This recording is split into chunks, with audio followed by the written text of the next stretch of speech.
revolting. I'm smiling. God, I know. He makes a face. Lawyers are such pigs, aren't they? Not all lawyers, just you. Mark burps particularly loudly and grins.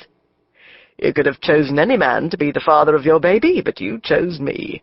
Trust me, I say. If I had to make my choice all over again, it would be a very different story.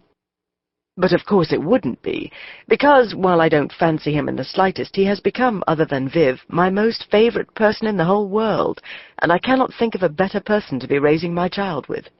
I love the idea that my child will be half mine and half Mark's. To be honest, I can't think of a better combination, other than me and Steve McQueen, of course, and that clearly is not in the cards.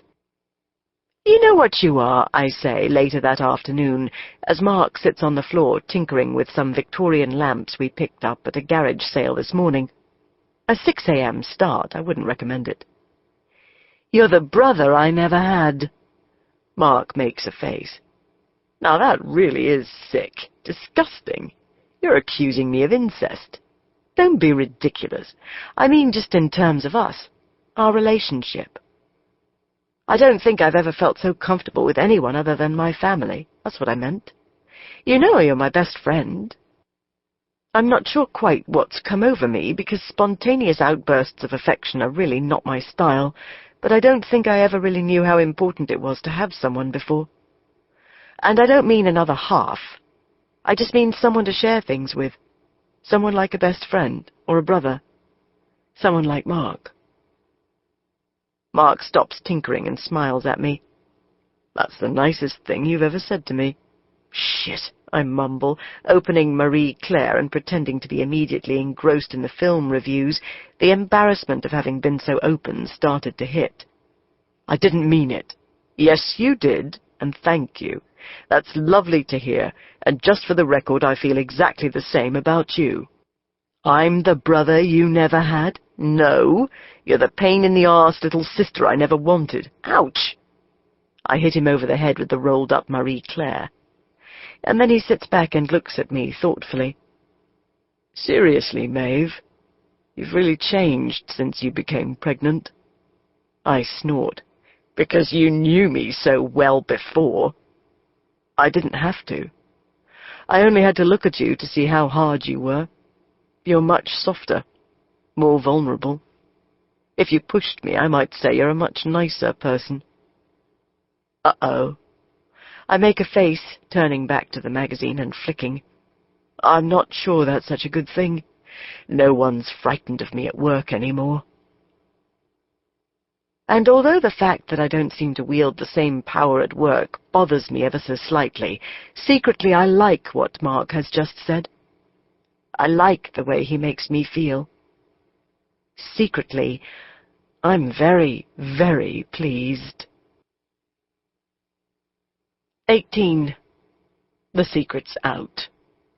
Admittedly, at 6 months, it's pretty bloody difficult to hide a pregnancy, and now everyone says that they'd suspected for ages but didn't want to say anything in case I'd just put on weight. Although all the mothers said they knew. Yeah, said Mike Jones wearily when I went up to his office to tell him, this time for real. So tell me something else I didn't know. How did you know? He was the first person I'd told, but I was still shocked. You've been shouting at people and bursting into tears for no apparent reason.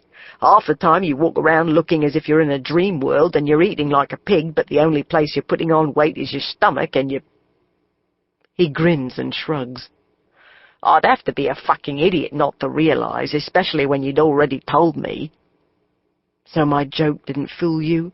Nothing gets by me. So now there are 2 major questions. The first being, what are you going to do? As in, am I going to stay? He nods. Mike, I love this job.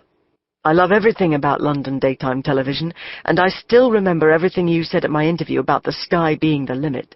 I never wanted to get pregnant. I never wanted to have a baby. But now I am, I think it's going to be fine. I'm not mother material, though, and the last thing on earth I want is to leave my job. Mike nods approvingly. I carry on. I have a fantastic support system, and of course I'll need to take 3 months maternity leave, but that's it. You have my word that I'll be back here to pick up exactly where I left off. Temper tantrums and tears? No, that's just hormonal hell. You'll have the old Maeve back after the baby, and I'll make sure Loved Up gets 6 million. 6 million? That's impressive. Are you sure? Yes, I'm sure. That still leaves me with the problem of what to do when you're away for 3 months. You haven't got a problem. Stella Lord. She's your answer. He looks at me, interested. Stella works harder than anyone else, she's brighter than anyone else, and she's more ambitious than anyone else. It's about time she was given a chance to prove herself. And you're not threatened? What if she's so good that we don't want you back? Luckily, I'm not that insecure. If only that were true. But Stella is the only person I trust to take over while I'm away. She's the only person who will ensure we get those ratings. I could get 6 million viewers with Stella in the hot seat. I could trust that she would make the same decisions as me. I think you've got a point. Ask Stella to come up and see me this afternoon. I'll see how she feels about it. She'll be over the moon, I'm sure. So now it's time for the second question. Uh-oh, I know what's coming. A little bird tells me that rumours have been flying about you and Mark Simpson. Who's the father? Could I tell you to fuck off and that it's none of your business? No, I'd fire you. Okay, Mark Simpson is the father. His mouth falls open. Fuck me! You're joking! There is genuine shock on his face. What? You already said the rumours had been flying. Don't look so surprised. I was joking. I was joking about the rumours. I've just seen you having a drink in the bar with him a couple of times. Fuck! He shakes his head in disbelief. I wouldn't have thought he'd be your type. I don't bother telling him Mark's not my type, that we've come to an arrangement. It's too complicated to explain, and frankly it's just easier for people at work to assume we're together for now. We can always tell them we've split up later. Why wouldn't he be my type? I am slightly curious, despite myself. He's not exactly Mr. Outgoing, is he? You're only saying that because the two of you are completely different. Doesn't mean he's a bad person. Nah, don't get me wrong. I don't think he's a bad person. I think he's a good bloke, but I wouldn't have thought he was interesting enough for you. You mean you think he's dull? Mike has the good grace to look guilty.